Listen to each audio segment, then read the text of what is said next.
নওগাঁর মান্দায় পরিত্যক্ত পলিথিন পুড়িয়ে জ্বালানি তৈরি করছেন ইদ্রিস আলী নামের এক ব্যক্তি। এ নিয়ে এলাকায় ব্যাপক সাড়া পড়েছে। এলাকাবাসী বলছেন, পৃষ্ঠপোষকতা পেলে জ্বালানি তেল অনেক সহজলভ্য হবে সাধারণের জন্য।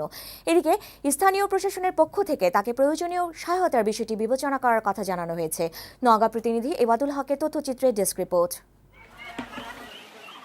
সচরাচর পলিথিন ব্যবহার শেষে ফেলে দেওয়া হয়, তবে পরিত্যক্ত পলিথিনকে কাজে লাগানোর অভিনব পদ্ধতি আবিষ্কার করেছেন নওগাঁর মান্দা উপজেলার হোসেনপুর গ্রামের ইদ্রিস আলী নামের এক ব্যক্তি। বিশেষ প্রক্রিয়ায় পলিথিন থেকে পেট্রোল, ডিজেল, গ্যাস এবং ফটোকপি মেশিনের কালি উৎপাদন করছেন তিনি।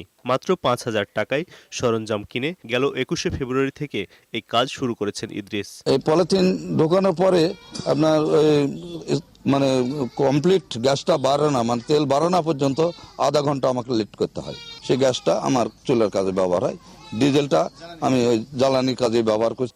ইদ্রিস আলী বলছেন, 7 কিলোগ্রাম পলিথিন থেকে 5 লিটার পেট্রোল উৎপাদন করতে সক্ষম হয়েছেন তিনি। একই সাথে ডিজেল ও গ্যাস উৎপাদন করা হচ্ছে। 10 টাকা কেজি হিসাবেও কিনি এবং কিছু ছেলে পেলে দিয়ে কোড়ায় নিই, এই তো।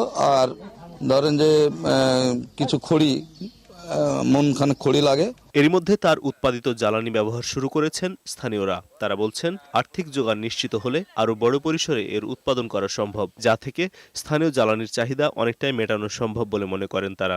টোল গাড়িতে চলতেছে, এটা আমরা নিজেই দেখতেছি। গ্যাসটা ধরে রাখতে পারছে না, এটার হয়তো যন্ত্রপাতি কিনতে হবে, এসবের আর্থিক অবস্থার কারণে এটা করতে পারছে না। তবে এসব জ্বালানির মান উন্নয়নের জন্য আরো গবেষণা প্রয়োজন বলে মন্তব্য করেছেন নওগাঁ সরকারি কলেজের রসায়ন বিভাগের শিক্ষক। পলিথিন থেকে যদি আমরা ক্র্যাকিং প্রক্রিয়ায় পলিথিনের বড় একটা যৌগ পলিমার, এটাকে ভেঙে ভেঙে ছোট ছোট টুকরো করলে যে টুকরো হবে সেই অনুযায়ী আমরা ব্যবহার করতে পারবো।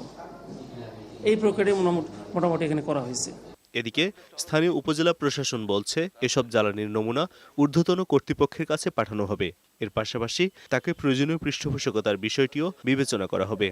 এটি অবশ্যই একটা আশাব্যঞ্জক ঘটনা, তবে এর কার্যকারিতা এবং এটি কতটুকু পরিবেশসম্মত এটি যথাযথ কর্তৃপক্ষ কর্তৃক নির্ণয়ের মাধ্যমে পরবর্তী ব্যবস্থা সম্পর্কে জানা যাবে। তবে আমরা স্থানীয় প্রশাসন হিসেবে আমরা এটাকে স্বাগত জানাই।